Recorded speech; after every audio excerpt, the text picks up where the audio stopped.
ఇవన్నీ మనల్ని సోంబేరులు చేసేసి మనకేదో ఇచ్చేసి పథకాల ద్వారా ఇవన్నీ మనల్ని సోంబేరులు చేసేసి మనకేదో ఇచ్చేసి పథకాల ద్వారా మన ఊర్లు మాత్రం అవి 2 రోజుల్లో అయిపోతాయి.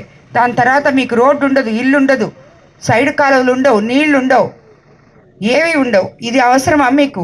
కాబట్టి యువకులారా అందరూ ఆలోచించండి. మహిళలు ఇంట్లో ఉండి ఈరోజు ఎంతోమంది ముందుకొచ్చి ఎన్నో పనులు చేసుకుంటున్నారు. వాళ్ళకి ఆలోచించే శక్తి ఉందని నేను అనుకుంటున్నాను. కాబట్టి ఇవన్నీ అధిగమించాలంటే మీరంతా ఆలోచించి తెలుగుదేశం ప్రభుత్వం తిరిగి మనం తెచ్చుకోవాలి. అందుకు చంద్రబాబు నాయుడు గారిని గెలిపించుకోవాలి. ఇవన్నీ మనల్ని సోంబేరులు చేసేసి మనకేదో ఇచ్చేసి పథకాల ద్వారా ఇవన్నీ మనల్ని సోంబేరులు చేసేసి మనకేదో ఇచ్చేసి పథకాల ద్వారా మన ఊర్లు మాత్రం అవి 2 రోజుల్లో అయిపోతాయి.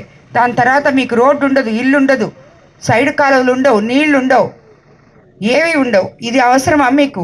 కాబట్టి యువకులారా అందరూ ఆలోచించండి.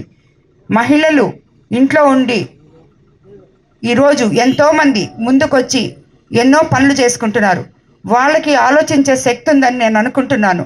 కాబట్టి ఇవన్నీ అధిగమించాలంటే మీరంతా ఆలోచించి తెలుగుదేశం ప్రభుత్వం తిరిగి మనం తెచ్చుకోవాలి.